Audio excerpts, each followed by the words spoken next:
জিয়াউর রহমানের ৮৯তম জন্মবার্ষিকী ও বেগম খালেদা জিয়ার পরিপূর্ণ সুস্থতা কামনায় দোয়া ও শীতার্তদের মাঝে কম্বল বিতরণ করা হয়।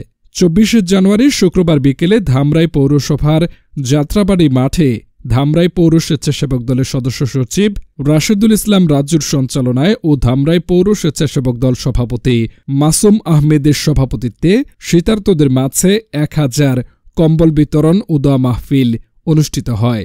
প্রধান অতিথি হিসেবে উপস্থিত ছিলেন ঢাকা জেলা স্বেচ্ছাসেবক দলের আহ্বায়ক নাজমুল হাসান অভি। এছাড়াও উপস্থিত ছিলেন ধামরাই পৌর স্বেচ্ছাসেবক দলের সভাপতি আব্দুল মান্নান ফিরোজ, ধামরাই উপজেলা স্বেচ্ছাসেবক দলের সদস্য সচিব সুজন মাহমুদ, ধামরাই উপজেলা শ্রমিক দল সাধারণ সম্পাদক লেহাজ উদ্দিন, ঢাকা জেলা স্বেচ্ছাসেবক দল নেতা সাইদুর রহমান জনি সহ বিএনপি ও সহযোগী সংগঠনের নেতাকর্মী।